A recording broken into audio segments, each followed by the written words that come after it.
Okay, so I've been paying real close attention to the news for a bit of time recently, and I'm having a bit of a hard time getting things to fit. This is your King of Kings chatting with you again, and so like my understanding is that all Russians were drunkards and they couldn't see straight.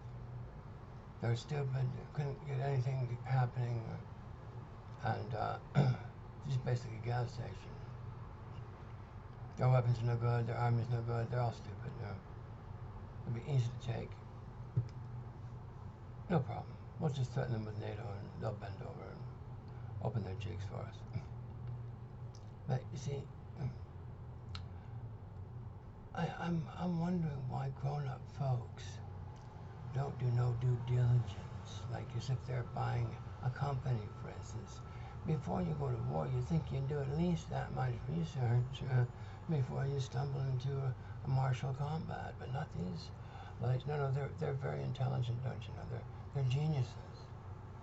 I know that they can think in zeros and ones as well, and plus they can spy on everybody anytime they want, and nobody can do anything about it because they're being attacked, don't you know? The new rulers of propinquity.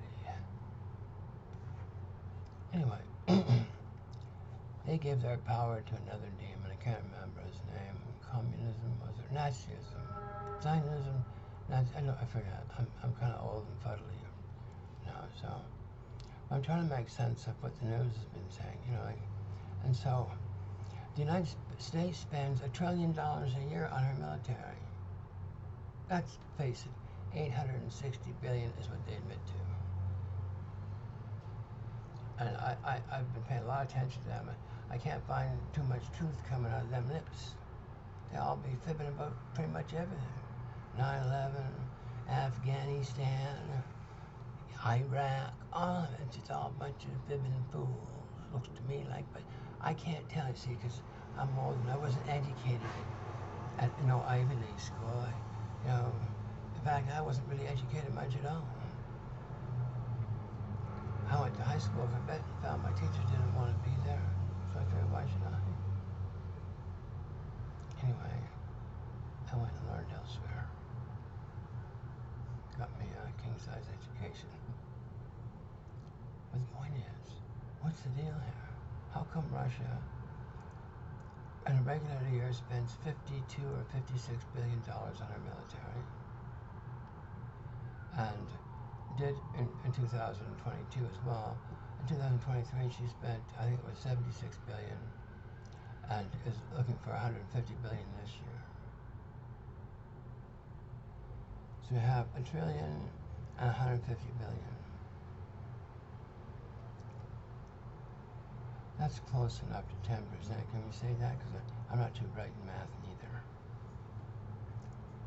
So Russia's found a way to spend 10% of the blood, sweat, and tears of her kids' piggy banks and winning. Now, I figured it might have something to do with the Right Honorable Obama tried dismissing in one day all the generals in the United States military that had any war experience whatsoever.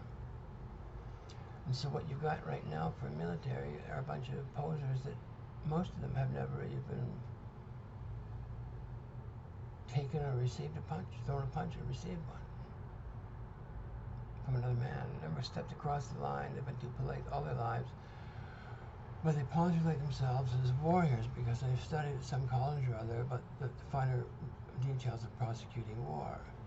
But they completely ignore the home team's advantage to their pejorative interest constantly. And particularly if they're fighting somebody that knows how to fight. They never fought anybody like this before. They have now.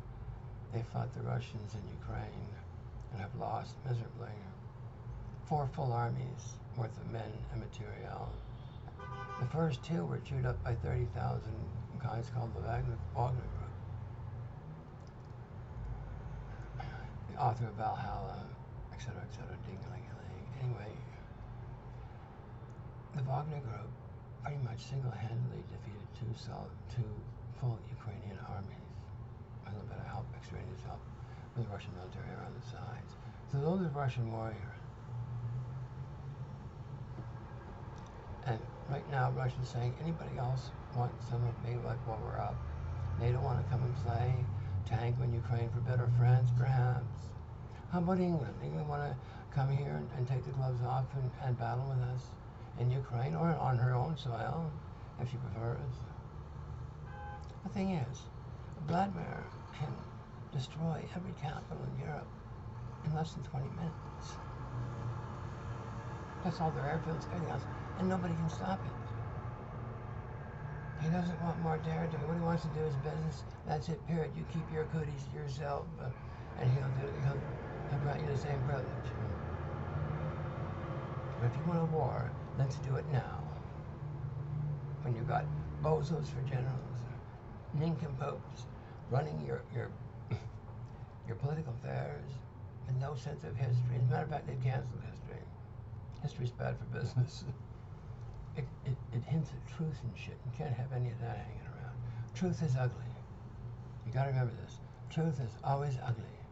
Stay away from truth. It's your king. Remember, you heard it here first.